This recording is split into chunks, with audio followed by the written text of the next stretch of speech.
شہر بابل کی ایک بدکار عورت مر گئی۔ اس کے گھر والوں نے اسے دفن تک نہ کیا بلکہ کوڑے کے ایک ڈھیر پر پھینک دیا۔ حضرت موسیٰ جب کوہ طور پر اللہ تعالیٰ سے باتیں کرنے کے لیے گئے تو اللہ تعالیٰ نے فرمایا کہ اے موسیٰ، باقی باتیں بعد میں ہوں گی، پہلے جاؤ، میری ایک کنیز کی لاش کوڑے پر پڑی ہے، اسے غسل دلاؤ اور عزت کے ساتھ دفناؤ۔ حضرت موسیٰ کوہ طور سے واپس آئے اور شہر بابل میں داخل ہوئے۔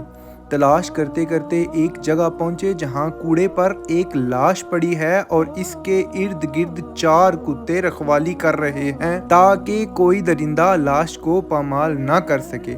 حضرت موسیٰ نے اس کے گھر کا پتہ پوچھا اور ان سے کہا کہ لاش کو اٹھانے میں میری مدد کرو۔ عورت کے گھر والوں نے کہا کہ ہم اس لاش کے قریب بھی نہیں جائیں گے۔ یہ ایک بدکار عورت تھی جس نے اپنی ساری زندگی بدکاری میں گزاری۔ پورے شہر والے اس لاش کو اٹھانے سے انکار کر رہے تھے۔ حضرت موسیٰ اپنے بھائی حضرت ہارون کے پاس گئے اور ان سے کہا کہ لاش اٹھانے میں میری مدد کرو۔ دونوں نبیوں نے لاش کو اٹھایا۔ پھر جب غسل دینے کی باری آئی تو پورے شہر میں سے کوئی عورت اس لاش کو غسل دینے کے لیے تیار نہ تھی۔ یہ دیکھتے ہوئے حضرت موسیٰ نے اپنی زوجہ اور بہن کو حکم دیا کہ عورت کو غسل دو۔ غسل کے بعد اپنے بھائی حضرت ہارون کی مدد سے دفن کیا۔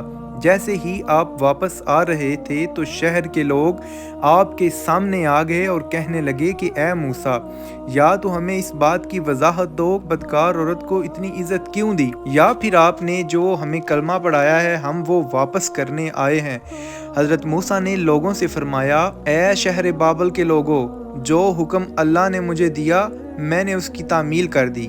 ہاں، اگلی بار جب میں کوہ طور پر گیا تو تم سب کو تمہارے سوال کا جواب مل جائے گا۔ یہ سن کر وہ سب چلے گئے۔ حضرت موسیٰ جب اگلی دفعہ کوہ طور پر گئے تو اللہ پاک سے فرمایا کہ اے میرے پروردگار، اس شہر کے لوگ مجھ سے وضاحت طلب کرتے ہیں کہ ایک بدکار عورت کو اتنی عزت سے کیوں دفن کیا گیا۔ اللہ تعالیٰ نے فرمایا کہ اے موسیٰ، یہ عورت واقعی ہی بدکار تھی، اس کی ساری زندگی بدکاری میں گزری، مگر ایک دفعہ یہ ایک ایسی جگہ سے گزر رہی تھی جہاں پر ایک کتا پیاس کی شدت سے مر رہا تھا۔ اس نے پانی کے کنویں سے اپنے کپڑے گیلے کیے اور کتے کے منہ میں نچوڑ دیے۔